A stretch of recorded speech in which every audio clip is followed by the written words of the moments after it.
Well, I've been in Cambridge for a long time. I came in 1985, thinking I was coming for 2 years as a research associate. And in those days, it was such a different department. It was tiny. The whole of social and political sciences was tiny. I think I was probably the only postdoc in the department. We didn't call them postdocs in those days. So seeing how this whole place has evolved over that time has been great for me to reflect back. It's been a real, nostalgic at times. And lots of good memories.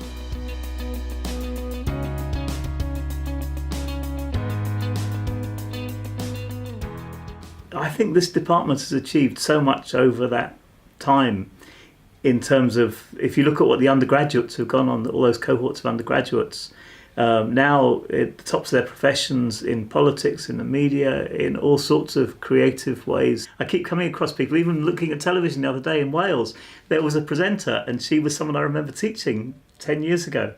So there's the undergraduates, the PhD students, and now just so many of them have gone on to really stellar careers, whether in academia, in government, in different places. So that's really, they're sort of reproducing sociology at a stunning level.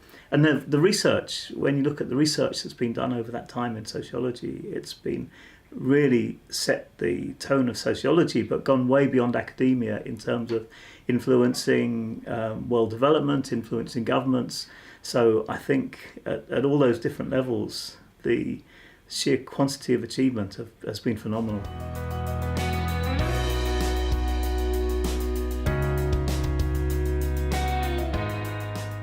There's been a lot of challenges too. When I first came here, I was actually appointed to the economics faculty for a couple of years, but because I was seen as a psychologist in those days, I was also given a foothold, given an office very generously in the sociology department. Well, it wasn't the sociology department, of course, then it was SPS. There were no separate departments. It wasn't even a faculty. It was a tiny committee when I first came, the most fragile of institutions within Cambridge, and a real sense of threat that it was going to disappear. That at that time in the 1980s, time of the Thatcher government, huge austerity, universities feeling under enormous threat, and there was a real sense that small departments like SPS could be got rid of completely or could be merged with departments in other universities. So to have gone from that to then quickly achieving a faculty, becoming a faculty. Getting a Part 1 in those early days, you could only do SPS in your second and third year as an undergraduate. So getting our own first year was a massive step forward. And very worrying. We have to remember that we thought that it could be challenged, that we could get a hostile response from the colleges, and maybe we'd end up with no students after this big push. So then to be inundated with students, huge, very high quality students, that was a massive relief when we saw the applications coming in, which meant that we quadrupled in size over a matter of 3 years. So that was a challenge. We had the same number of lecturers, same number of teachers, and 4 times as many students. It was hell. For a number of years, we slowly built up the numbers after that. And then there were maybe a steady period through the 1990s, but then particularly politics decided, for their own reasons that I never fully understood, I don't think many people understood them, they didn't want to be part of SPS anymore. They made it very clear that they would be much happier to be by themselves, ideally, or with history or with international studies, anywhere but with sociology and social psychology. And that was a difficult period, a lot of friction within or between the disciplines. Before that, the disciplines had been very key. So it was one of the great things, one of the innovative things about SPS was the way that the students were simultaneously looking at things from a sociological and a psychological and a political angle. That many of the papers combined all these different stances, but then this big separation occurred. And in the early 2000s, we divided into these 3 separate departments within the faculty. That was difficult for me because it wasn't at all clear whether I wanted to be in the psychology or the sociology departments. I wanted to be in both. That was the whole thing. I enjoyed teaching across these different ranges. But in the end, I decided, somewhat by chance, but that's another story, that I would end up in the sociology department, and it was one of the best decisions I ever made in my career. I'm so pleased that I went in that direction. Well, as it turned out later, again a few years after that, the social and developmental psychologists decided, quite out of the blue, that they really weren't social scientists at all, not anymore, and they went off, left the faculty and left the whole school and went to the biological sciences.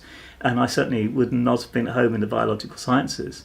So, and the sociology department has gone from strength to strength. So there's this sense I have. And then, of course, we had all the later changes when we went from SPS to HSPS. There was always this sense of change. The sociology department was this, as I saw it, as a very steady ship, you could say, with storms going on all around it. The changing names of the department, with then international studies came into the department, and then we went through big reviews and we merged with archaeology and anthropology.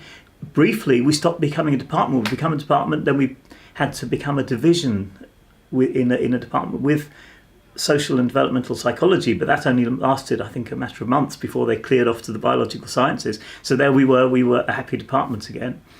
So all the time there's been this sense that we were in a sometimes a hostile, although less so in the last couple of decades, a changing environment, and making sure that there was a way forward for sociology in that. And of course, it's turned out very well, but for a number of times it seemed that things could all go in a very different direction, and it could have been a very different future. So yeah, lots of challenges, huge number of challenges along the way, but we've come out of them rather well.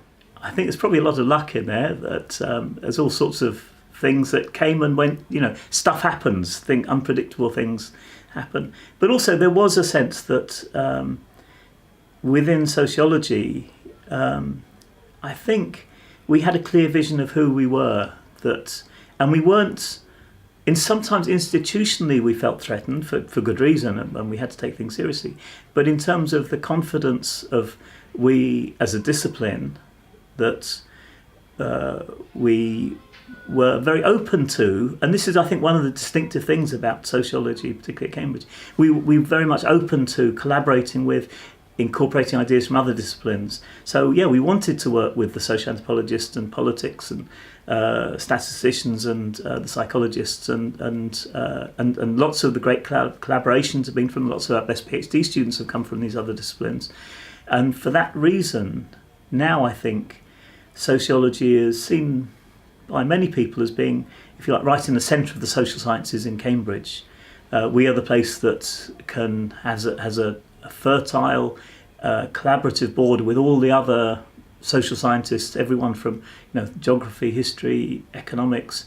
We're welcoming of them, and that's why, for instance, when the other departments are created across the university for the undergraduate quantitative methods or the social science research methods centre, they've been rooted within sociology, because we do reach out to and collaborate with all these other departments. So there's that. I think that's part of our confidence. We don't feel threatened by other departments. We think, bring it on.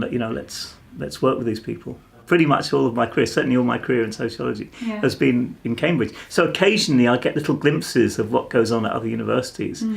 And almost always I feel very grateful for being at Cambridge. I think we are very privileged, both in the wider university here and within the sociology department. But no, don't ask me what it's like in that world out there. In terms of other universities, I really couldn't give you an informed opinion.